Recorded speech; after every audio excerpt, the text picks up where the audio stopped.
Falar sobre a justificação pela fé é uma coisa tão interessante, você basear esses estudos de conformidade com as Escrituras, que isso pode ajudar nos tempos modernos, né? Porque algumas pessoas tendem ao mesmo caminho.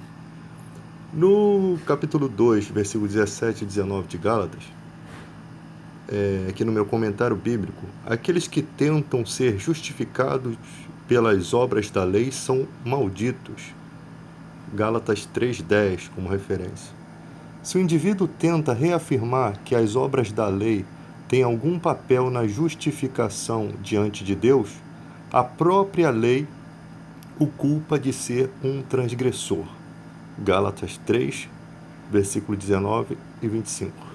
Então, se o indivíduo tenta reafirmar que as obras da lei, né, do judaísmo, têm algum papel na justificação diante de Deus, a própria lei o culpa de ser um transgressor, porque pela lei ninguém seria justificado. O que aconteceu é que alguns cristãos, eles eram judaizantes, ou seja, eles acreditavam que os gentios, o povo que não era judeu, tinha que, para entrar, ser aceito pela fé em Cristo, primeiro teria que se tornar um judeu e por isso ser circuncidado. Logo após, ele poderia receber a fé em Cristo.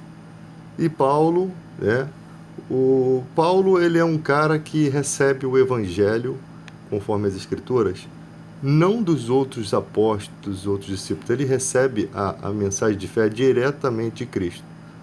Apesar de ter estudado com Gamaliel, as mensagens do evangelho são diretamente recebidas por inspiração do Espírito Santo e Jesus Cristo.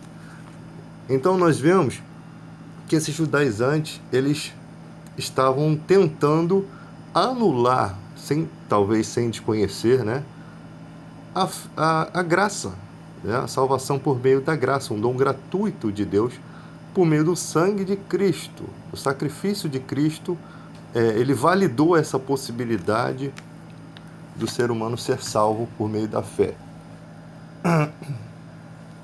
Se engana algumas pessoas acreditarem que fé é somente dizer que aceita Jesus, ou declarar na presença de todos que Jesus é o Senhor dos Senhores, é se batizar, Porque nós vemos isso daí no meio político ser uma grande confusão, Pessoas que se aproveitam dos valores cristãos para se promover. Fé é uma ação, Cristianismo, as obras têm que acompanhar essa atitude de fé, como na vida de Zaqueu, Hoje houve salvação nessa casa, porque este também é filho de Abraão. Quando Jesus disse isso, Zaqueu estava determinado realmente a enfrentar os seus adversários, os questionamentos dos seus adversários, que eram, obviamente, verdadeiros, As afrontas que o povo tinha com Zaqueu eram autênticas. Realmente Zaqueu estava pisando na bola. Então Zaqueu os enfrenta como? Eu vou mudar. A partir de hoje, se foi assim na minha vida, agora vai ser diferente. E isso é o que está de conformidade com o Evangelho. Na questão de Paulo também, Paulo é recebido, essa aqui é outra questão que eu estava falando no início, ele é recebido com a destra de comunhão entre os colunas da igreja, Pedro, Tiago, João, porque o evangelho que ele recebe de Cristo está em conformidade com os ensinamentos que Jesus Cristo deixou para eles e que o Espírito Santo continuava influenciando. Então, quando não há conformidade, se não houvesse conformidade, não haveria como existir a destra de comunhão entre eles. Então, tudo que Paulo faz é apoiado pela igreja, pelos discípulos de Cristo, que eram os colunas da igreja. Então, você pode também ser levado a certas situações. Por exemplo, algumas denominações dizem, se você fizer transfusão de sangue, você perde a salvação. Se você não guardar o sábado, você perde a salvação. É exatamente a mesma coisa que os judaizantes estavam fazendo, como se a salvação fosse perdida pelo fato de guardar ou não algum rito. Eu posso utilizar esse estudo dessa forma, porque é um estudo real. A base do estudo é real, né? Eu não vou perder minha salvação porque eu não guardo o sábado, eu não vou perder minha salvação porque eu faço transfusão de sangue. Isso não tem valor nenhum, porque o valor máximo que me trouxe a salvação foi o sangue de Cristo, foi o favor dele na cruz, foi ele que me justificou, né? Ah, então a salvação não pode ser perdida? Sim, pode ser perdida. Pode sim ser perdida. Algumas pessoas dizem que não. Tanto você tem que guardar o caminho, né? Você tem que guardar a trajetória de fé até o final da sua vida, senão você vai perder, né? Você desviou-se da fé, perdeu-se a contribuição da sua própria salvação, né? Da sua vida e na vida das pessoas. Agora, quanto a essa questão, é lógico que tem muitas coisas aí que a gente não sabe, né? Às vezes a pessoa chega no final da vida dela, ela cometeu todos os vacilos, mas ela se arrepende. Poxa, não é justo ser salva. Aí essa questão cabe a Deus, porque Ele que sabe todas as motivações, Ele que sabe o que levou aquela pessoa a seguir o caminho errado, Ele que tem paciência de ir atrás daquela ovelha que se perdeu, né? Ele que vai saber designar essa salvação ou não, né? Então isso daí não cabe a nós. Eu sei que há muito reconhecimento de Deus por tudo que a gente faz, sabe? Não, você não é salvo pelas obras, mas mas Deus tem um reconhecimento por tudo que a gente faz pelo próximo. Assim como você tem um amigo, né? Um amigo a vida toda foi 100%, ajudou as pessoas. Daqui a pouco ele cai num vacilo grave. Você leva em consideração essas questões, né? Esses dias aí aconteceu do Fábio Porchat, né? Fazer essas duras comédias contra o Evangelho, né? Contra pegar Jesus Cristo falando palavrão, Deus falando palavrão, essas coisas elas ferem a fé, maculam a nossa fé. Então elas ferem, transgridem certas leis de respeito, de limites, né? Você brincar com personagens bíblicos não tem problema. Lógico que nós cristãos não vamos fazer isso, mas até às vezes rimos disso. Mas Deus sabe o que é brincadeira e quando a coisa está ultrapassando e chegando ao desrespeito, né? Então, nessa questão do desrespeito, ela é muito chata, né? Mas nem por isso a gente vai chegar, o Fábio é um lixo, o Fábio não presta. É porque o cara já foi um comediante que nos trouxe muita alegria. A gente tem que ter essa visão também, porque ele não é cristão, ele está seguindo aquele caminho cegamente, fazendo aquilo cegamente, sem limites. Na vida dele, na visão dele, aquilo está certo.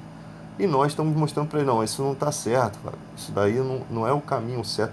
Tem outras maneiras de fazer comédia, tem outras maneiras de, de fazer a gente rir, sem que precise você machucar, né? Você sabe você dá aquela risada, daqui a pouco você pensa no que foi aquela piada e você pensa assim, poxa, eu estou transgredindo contra o meu próprio Deus. E isso não é conveniente porque nós sabemos que nos últimos dias os homens seriam como? Escarnecedores, seriam pessoas sem afeto, sabe? Sem respeito à fé em Cristo, sem respeito aos que servem a fé em Cristo. Nós sabemos, já não basta ser um motivo de chacota pelo fato desses pastores ladrões que você vê aí, né? Esses ladrões que você vê apoiando presidentes que não presta, né? Esse Bispo Macedo com esse Bolsonaro e a igreja se apoiando, tudo isso daí, né? O cara não tem nenhuma postura cristã, mas se coloca como cristão.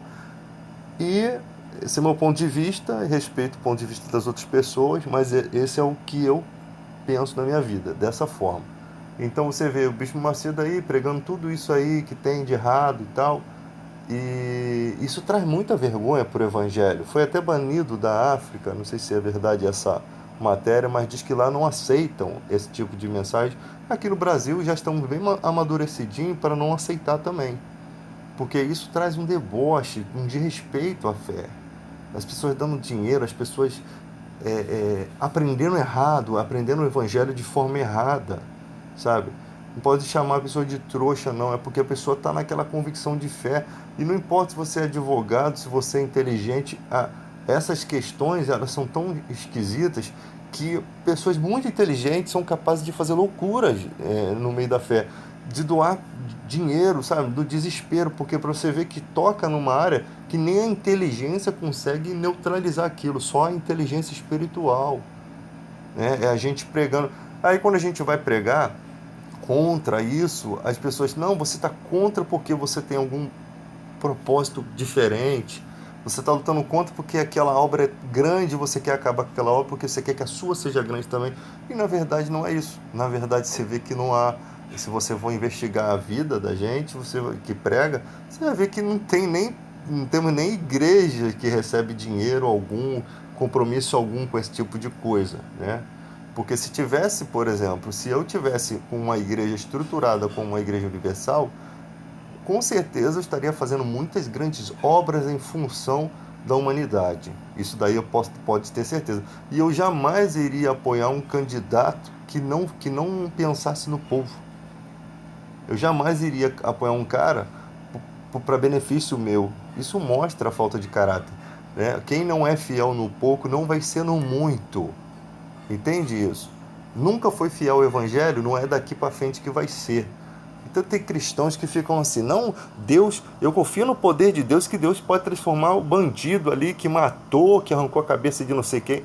Cara, olha só, viva a realidade, coloca os pés no chão, coloque seus pés no chão, sabe? Porque, olha só, de quantos você conhece que se converteram? É só você fazer Deus nos deu a sabedoria para a gente usar, né, gente? O domínio próprio, a temperança, o domínio próprio, a capacidade de verificar as coisas. Não que Deus não pode salvar, cara, sabe? Mas que muitos desses não querem a salvação. Isso é óbvio, isso tá. Não posso ficar pegando a minha fé e usando assim, não, que Deus vai fazer, que Deus não revelou nada, sabe? Deus não revelou nada. Eu não posso dizer o que Deus vai fazer, a não ser que Ele tenha revelado. Há um querer do ser humano, né? Aquele que quer vir após mim, negue-se a si mesmo. Pegue sua cruz e me siga. Aquele que quer vir é um convite. Ele pode ser aceito ou não aceito. Entende? Então, nessa que a gente vai não observando a nossa atitude, a gente vai deixando pessoas se aproveitarem da fé. Ou seja, aquele cara vem, estava na vida do crime. Aí ele vem aqui, ele vê uma oportunidade de quê? De continuar ganhando dinheiro. Aí o cara faz uma ONG. Olha, ajude aqui porque essa ONG transforma a vida das pessoas. Sim, às vezes transforma a vida de outras pessoas, mas a dele mesmo não transformou. É engraçado como que acontece as coisas, que é o cara do mal consegue fazer o bem, utilizando, se aproveitando daquilo. Aí a gente vê pelo lado assim, pô, pelo menos o cara não tá vivendo aquela vida errada. Sim, graças a Deus, porque é melhor ele fazendo essa trambicagem aqui do que arrancando a cabeça dos outros por aí, com certeza, né? É como aquele cara que diz assim, pastor, eu me converti, eu tinha 5 amantes, e agora? Só tenho 3. Tá melhorando, sim, não tá convertido, mas tá melhorando, né? Pelo menos, cara, porque nesse ponto, nessas extremidades que você percebe, pelo menos que aconteça isso, não é verdade? Ou você prefere que o cara continue arrancando a cabeça dos outros aí, né, fazendo várias barbaridades. Então, tipo assim, cara, pô, você tem 10 filhos, cara, vai ter sempre alguns que são ovelha negra, são uns que são mais íntegros, outros não, porque, cara, é a vida, né? São coisas da vida, mas que a gente, como cristão, a gente não pode ficar, não, eu botei o cara lá na presidência, mas Deus vai transformar ele. Pode ser que sim, pode ser que não. Eu não pouco.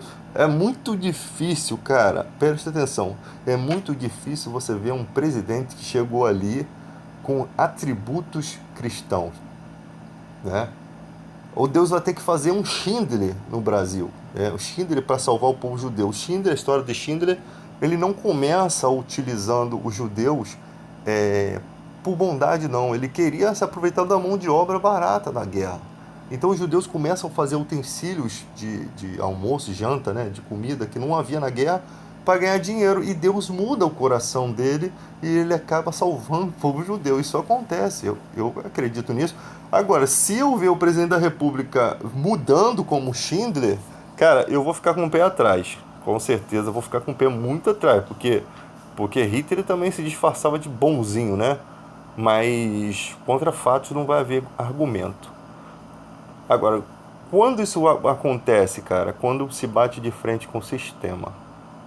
Quando Zaqueu se converte, onde abundou o pecado, superabundou a graça de Deus. Presta atenção nisso. O velho homem é totalmente diferente do novo homem, sabe? Tem gente, cara, tem gente que realmente está em busca de Deus, está sofrendo uma pressão espiritual, mas não consegue mudar porque os que estão à sua volta não permitem. Isso é verdade, isso eu creio, mas eu não estou dentro da pessoa para saber. Tem gente que realmente usa de uma hipocrisia tão suja e medíocre, porque isso sempre fez parte da vida dele, como eu acredito que é o caso do Bolsonaro, né? Mas que também possa ser o outro caso que eu citei primeiro, de que o cara está tentando mudar, eu não sei o que está passando na mente, mas pelos discursos, cara, pelas atitudes, você percebe que não há um Zaqueu ali. Que o Zaqueu, ele rompe com tudo. Quando o Espírito Santo vem, cara, há um verdadeiro arrependimento, porque não adianta eu me arrependo das minhas obras, mas eu tenho consequências. Tipo assim, as coisas que eu fiz podem estar em evidência e eu tenho que pagar pelas coisas que eu fiz. É diferente um cara que está na mídia de um cara que é um cidadão comum, né? Não está tão em evidência o cidadão comum. Mas se acontecer de eu sou um pastor da igreja, aí daqui a pouco descobrem o crime que eu cometi ano passado. Eu sou um homem de Deus agora. Eu vou ter que pagar as consequências. Deus não livra a gente das consequências. Às vezes até livra e às vezes não.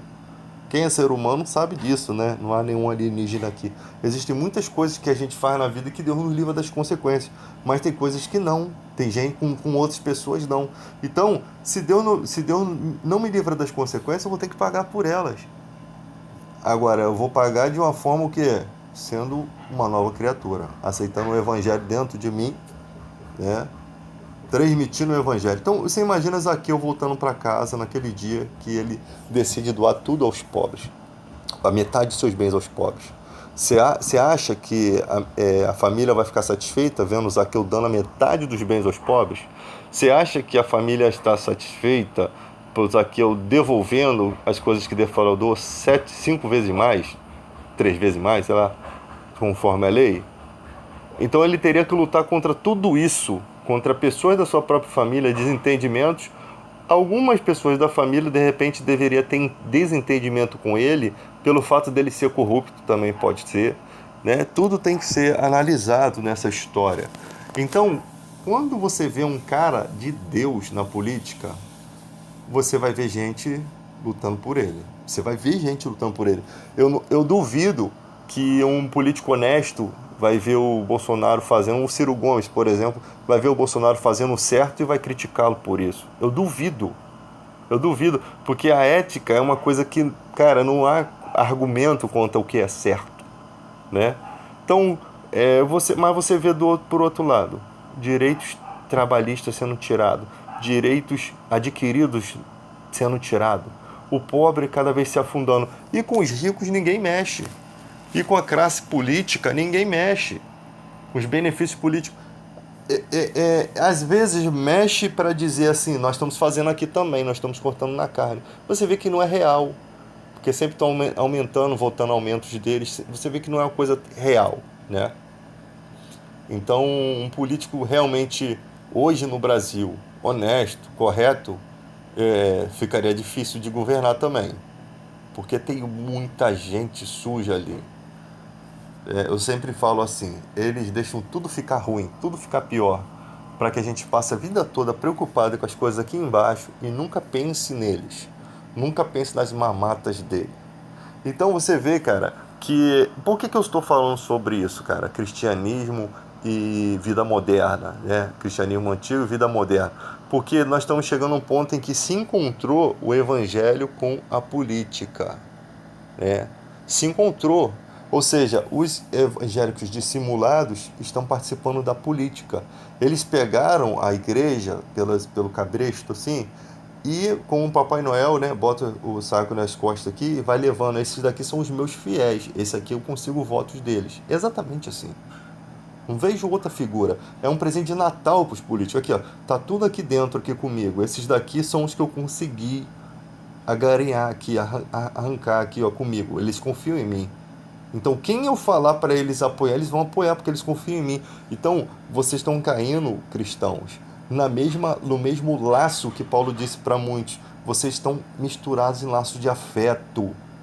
Na época, os mestres judeus, os mestres judaicos, eles tinham os seus discípulos. Já viu como a gente fica quando a gente gosta de um mestre? Em qualquer área, seja no militarismo, seja no bombeiro civil, seja no curso de vigilante. Você tem um cara ali que te ensina a parada show de bola. Você tem um afeto. Professor, você tem um afeto, porque aquela pessoa ela dedicou tempo, ela dedicou esforços, tá? Então aí você vai, aí vamos supor que essa pessoa começa a te levar para um lado político. É muito fácil ela te levar, porque você confia nela. Quem ela apoiar, você passa a achar que ela já avaliou aquela pessoa.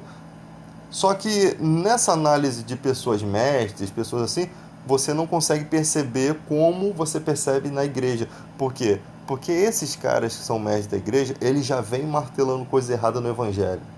Eles já vêm colocando. Eles não são como os professores que vão te ensinando coisas boas e continuam te ensinando coisas boas pro resto da vida. Eles têm uma ética no ensino, sabe? Esses não, esses já vêm ensinando coisas erradas. Só que nós, como os cristãos iniciantes, a gente vai achando que aquilo é certo. A gente vai vendo, poxa, olha como é que o cara prega.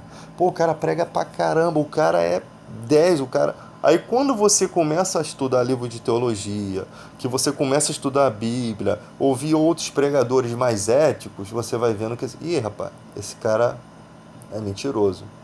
Ele tem uma forma de historiar a Bíblia, de propor a Bíblia para gente, expor a Bíblia, que nos convence, nos convida, uma forma convidativa, tem a retórica certa.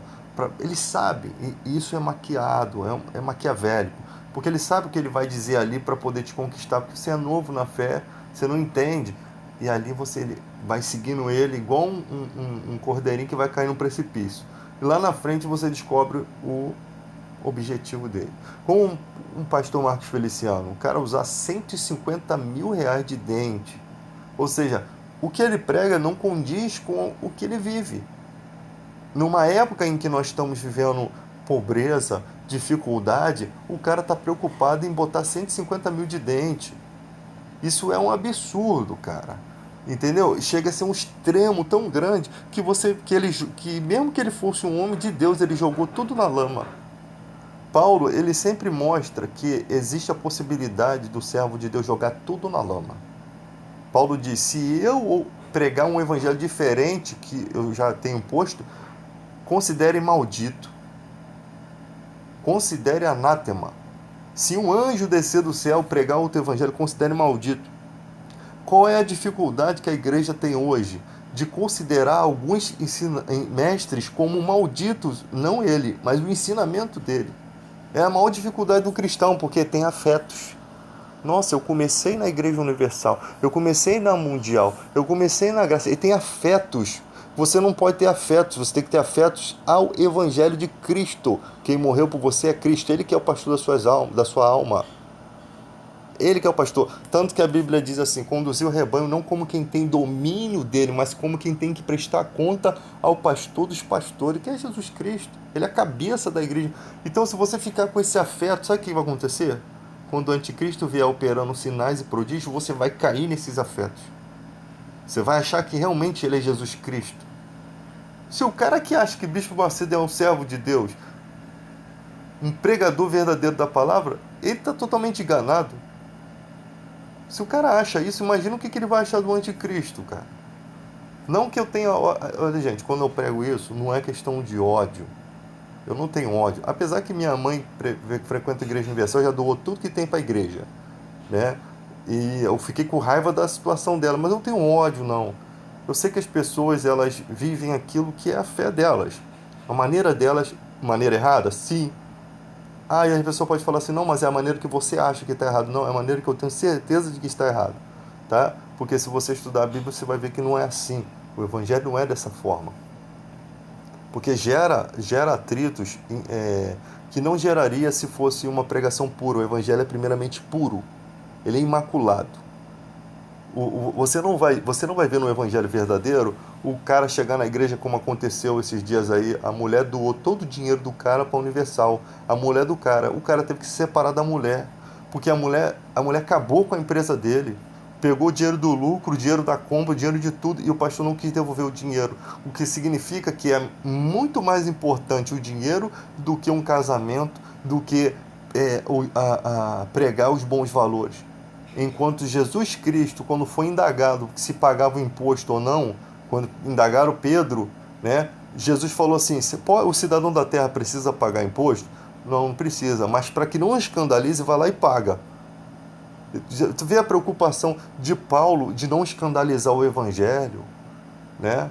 Paulo não chegava na cidade e tal e falava assim: aqui é todo mundo macumbeiro, todo mundo vai pro inferno, todo mundo não saía chutando a imagem dos outros, não.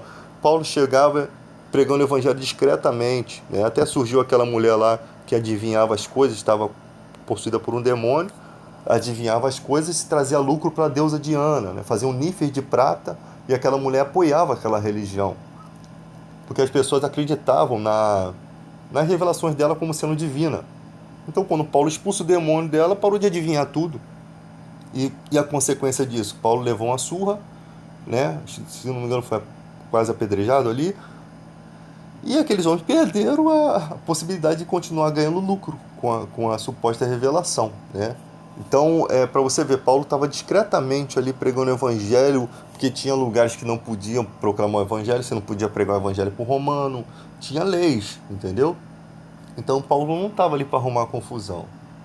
Quando ele chega lá ao altar do Deus desconhecido, ele não vai criticando os outros deuses, não. Ele simplesmente pega a história do local e diz assim: ó, esse Deus aqui, ó, esse Deus aqui que é invisível e que está nesse altar invisível aqui, que ele não é servido por mãos humanas, ele é maior do que o de vocês. Mas com que base que ele disse isso? Com base na história, porque a história daquela cidade mostra que houve uma grande praga e aquele altar existe como homenagem ao Deus desconhecido, porque um cara chamado Epimênides conhecia um Deus desconhecido e foi chamado às pressas, né? Porque a praga naquela cidade não cessava, as pessoas clamavam os seus deuses e a praga matava todo mundo e nenhum deus dava jeito, a não ser o Deus do Epimênides, o Deus desconhecido. Ó, vamos clamar um Deus desconhecido? Quem sabe existe um Deus maior do que o de vocês.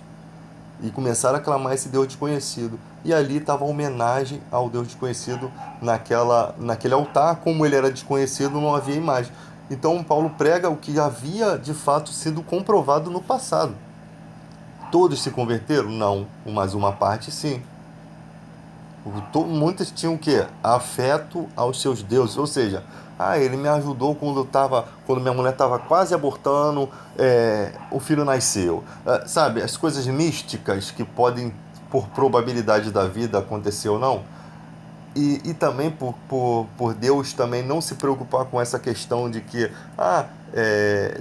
Deus honra a fé das pessoas, mesmo elas estando no caminho errado. Sim, eu acredito nisso, sabe por quê? Porque ela não enxerga a luz, mas ela não sabe como é que chega a luz, mas nem por isso Deus vai deixar de abençoá-la. Ela vê aquela pessoa ali, ela está fazendo um caminho de fé, ela acha que é daquela forma, se ajoelhando, subir a escadaria da penha de joelho, ela acha que é daquela forma porque ela não sabe o caminho certo. Então Deus vai deixar de abençoá-la? Não, que a hora que Deus fizer assim, ó, der um estalo, o evangelho aparece no coração dela. O coração de pedra é quebrado e está apto para receber todo o conhecimento e o ouvido é aberto para ouvir a palavra. É assim que funciona, né? É assim que funciona. Tanto que Paulo, inspirado por Deus, disse àquele povo lá do altar desconhecido que Deus permitiu que eles vivessem na ignorância, né? Por tanto tempo, mas que naquele momento estava chegando a hora de quê? De eles ouvirem. Alguns abriram o coração, sempre é assim, porque não abrem todo de uma vez. Aqueles que abriram o coração para o evangelho vão ser o quê? Vão ser a estrutura vão ser o levedo, o punhado de fermento naquele lugar que vai fazer a transformação daquele lugar. Então nem todos abrem o ouvido de imediato. Então ali Deus joga uma semente, daquela semente vai surgir o quê? Uma grande igreja, uma grande, grandes missionários, pessoas que vão levar o evangelho para outro canto do mundo, e é assim que funciona. Então você percebe, nesses últimos dias, nesses últimos dias que estamos vivendo, nesses dias que estamos vivendo, não estou afirmando que são os últimos da nossa vida aqui, lógico que não, nós estamos percebendo que os cristãos não conseguem enxergar isso, cara. São muito infantis, né? Acreditam, ó, o que tem de revelação mentirosa, eu cheguei até a gravar umas, porque eu sou daquele tipo de pessoa que eu gravo para jogar na cara depois. Se você vem falar em nome de Deus, cara, o Bolsonaro vai levar 3 tiros, Deus revelou, meu irmão. Se Deus revelou, vai acontecer. Se não acontecer, filho, você é um mentiroso que está usando o nome de Deus. Tem canal, como eu falei aí, 500, 600 mil inscritos, que deveria ser abandonado simplesmente no primeiro ato de falsa revelação, porque vocês estão compactuando com o mal. Primeira falsa revelação, o cara teria que ser. Eu me desinscrevia do canal, cara. Por quê? Porque, cara, um homem de Deus não vai jamais falar no nome de Deus em vão. Ele jamais vai dizer assim: Deus me revelou quando Deus não revelou, né? E se ele sonhou alguma coisa, teve uma inspiração de que vai ser daquela forma, ele pode colocar a sua inspiração, falar, ó, gente, eu sonhei, né, que assim, assim, assim, mas eu não sei se é uma revelação de Deus, pode ser que sim, pode ser que não, né? Porque Deus não costuma usar dessa forma, ou Deus me usa dessa forma, mas não diz que vai ser dessa forma. Seja autêntico. A autenticidade é o que falta. O Espírito Santo dá essa capacidade da gente ser autêntico com o que a gente fala, né? Agora, quando eu vejo pessoas mentindo, eu observo ao redor que outros canais também estão fazendo a mesma coisa, as mesmas mentiras. Ou seja, tem gente que nem é cristão, mas que se viu no Evangelho essa oportunidade de falar mentiras e vai ganhando espaço ali, gente. Eu vou dar um exemplo. Tem gente que começa os vídeos assim: Deus manda te dizer, você aí mesmo que tá aí, Deus manda dizer isso, isso, isso. A pessoa toda cheia de carência, de emoção, de carência de uma jogada para cima, né? De aquela palavra que vai te levantar. Aí vai lá, não, fala mais Deus, fala mais Deus. Não é Deus que tá falando, não. É uma oportunidade que ele viu. Tem uma oportunidade, tem uma questão ali muito maior ali por trás daquele vídeo, dos objetivos daquela pessoa em falar isso para você, tá? Eu sei que existem muitas revelações. Eu sei que tem gente que eu fico assim, caraca, esse cara aqui revela igual a Kodak, mano, toda hora, mas é de Deus, às vezes não é, sabe? Mas tem coisas que eu fico assim, caraca, será que é de Deus ou não é? Eu mesmo fico embaraçado, porque eu não vou dizer que não é quando eu não sei que não é. Mas quando o cara começa a falar as paradas, e toda vez que começa é a mesma ladainha, para todo mundo é revelação, eu já começo a desconfiar, né? Eu sei que às vezes é necessário. Cara, é interessante que geralmente essas questões de revelação, de milagres, elas acontecem exatamente em locais que a feitiçaria é muito grande, pessoas têm uma convicção mística muito grande, né? Locais onde tem gurus que as pessoas confiam, então o poder de Deus tem que sobrepor aqueles ali. É isso que a gente entende pelo tudo que eu já estudei, né? Então, nesses locais, os milagres acontecem, cego de nascença, né? Como na vida de Naamã. Naamã se ajoelhava diante do Deus do rei, né? Do rei dele. E ele nunca foi curado da lepra. O Deus do rei dele, com certeza Naamã deve ter pedido, né, pela cura. Mas quem foi que curou Naamã? O Deus de Israel, o Deus do povo inimigo, né? E depois o Geazi atrapalha tudo isso. Tipo que quando ele tenta pegar lá as vestes, as coisas, né, que o profeta falou para ele não pegar, e por isso ele ficou leproso, né, para sempre. A lepra de Naamã, a maldição de Naamã se pegou a ele.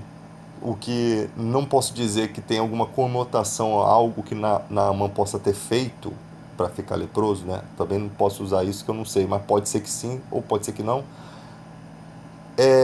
Ele envergonha o caráter do evangelho, o caráter do poder de Deus. Por quê? Porque aquele profeta não pediu nada a Naamã, deu a cura gratuitamente a ele através do poder de Deus. Era para ele ir embora com aquela impressão de que Deus é, não precisa de nada disso, né? Fez por amor, era uma coisa de gratidão. Mas não, o Geazi atrapalha isso. Eu creio que o Naamã ficou sabendo depois, no futuro, que o Geazi ficou leproso por conta daquela atitude. Pode ser que sim, pode ser que não. Porque se ele ficou sabendo, ele realmente viu que o poder de Deus continua realmente puro, que o milagre não foi feito por dinheiro, por nada disso. Então a má impressão, cara, é uma coisa terrível. É o que você tem em muitas igrejas. Você chega na igreja duro, liso, falido, cara. Quem pode doar 10 mil? Quem pode doar 1 milhão, cara? É o cúmulo, eles vão até o auge, porque sabe que tem louco pra tudo. Quando você vê, a gente que é evangélico, quando a gente vê um ministério assim, arrebentando assim mesmo, pregação, a gente, se tiver dinheiro, a gente tem vontade de ajudar, e muitas vezes depois você vê que aquilo ali não era nada daquilo que você via naquele momento. É, é isso aí que acontece. Então, a autenticidade cristã tem que ser provada, cara. Provar os espíritos para ver se é de Deus. Só existe o espírito do erro e o Espírito Santo. Então você tem que provar se vem do Espírito Santo ou vem do espírito do erro, do engano. Provar é o que eu estou fazendo aqui, gente. Isso daqui está errado. Esse ensinamento do Macedo está errado. Isso é provar o espírito. É comparar com as escrituras que você estuda o que está sendo pregado lá. E se não está batendo tintim por tintim, você tem que pensar o seguinte: não, esse cara não é de Deus, o que ele está pregando não é de Deus. Se não é de Deus, é de quem? É do espírito do engano. Então, por mais que você tenha afeto, por mais que você veja ele como homem de Deus, isso tem que ser neutralizado na hora. Paulo, ele diz que Emineu e Fileto estavam corrompendo a fé porque estavam pregando que a ressurreição já tinha acontecido. Então, Emineu e Fileto eram mestres da igreja na época. Eram mestres da igreja. Meu irmão, acabou. Naquele momento, a sua faixa preta de jiu-jitsu, né, posso dizer assim, no evangelho, voltou a ser branca, filho. Voltou a ser branca, não. Você foi banido do esporte. Posso dizer assim, nem branca você é. Porque você não está pregando conforme o que? As instruções do mestre. É exatamente isso. Posso fazer essa comparação. Não está pregando conforme as instruções do mestre Jesus. Então é banido, cara. É banido. Naquele momento, aquela mensagem que você está pregando te descredencia para sempre. Para sempre não, perdão. Te descredencia naquele momento de ser um pregador de Deus. Naquele momento, não para sempre, que seria que a pessoa pode se arrepender. Dificilmente, mas pode sim. Então, cara, é muito é muito esquisito. As pessoas vão seguindo e vão vendo os testemunhos, pessoas sofrendo, pessoa falando que perdeu tudo ali, e as pessoas nem para apurar, cara, nem para apurar. Você tem a ousadia de pastor cobrar o dízimo, né, dos seus obreiros, cobrar o dízimo da sua igreja, exigir que tragam o dízimo.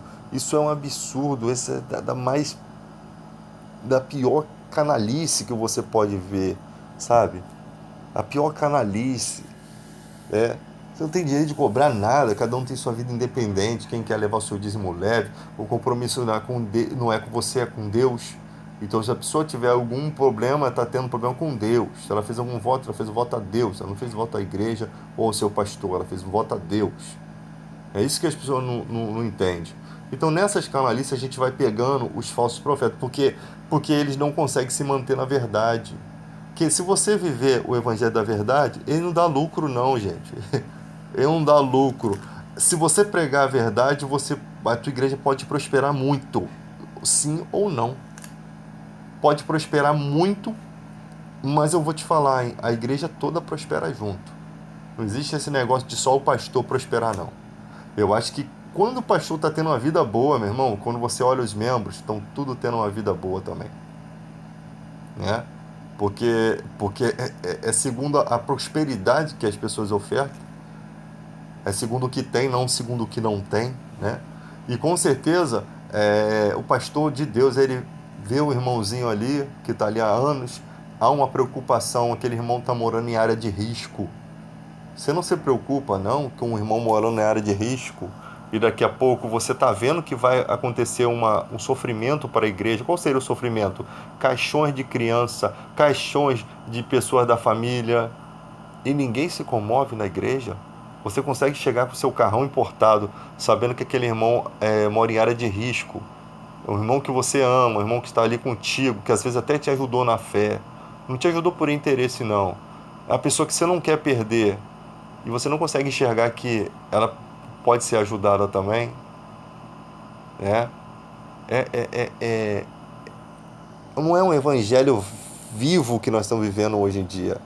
É um evangelho frio, em que não, eu chego na igreja posando, minha mulher com o melhor vestido, meus filhos com as roupas melhores, eu sou o melhor na igreja. É assim mesmo, que é um concurso de moda, né?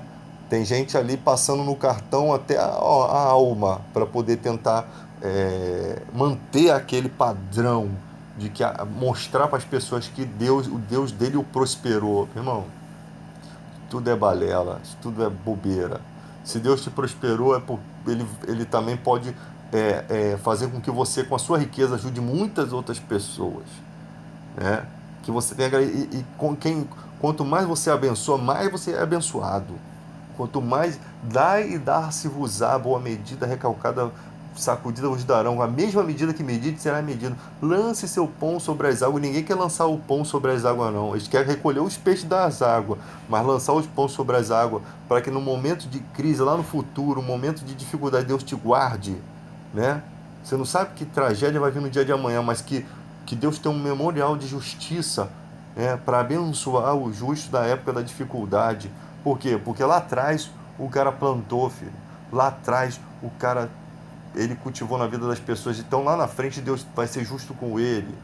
Mas saiba que tudo que sucede nessa terra sucede a todos. Você pode passar por época de fome, por época de dificuldade também. O Evangelho não te diz que vai dar tudo certo, que vai ser tudo bem, não. Você pode passar por época de dificuldade. Mas com certeza, se não for necessário essa época acontecer, Deus não vai querer que você passe por isso, a não ser que seja para amadurecimento de alguma coisa. Entende? É como, vamos supor que o anticristo esteja para vir daqui a 10 anos. Com certeza, nós vamos passar por uma luta antes disso, para a gente poder o quê? Tá com estrutura para atravessar aquele momento.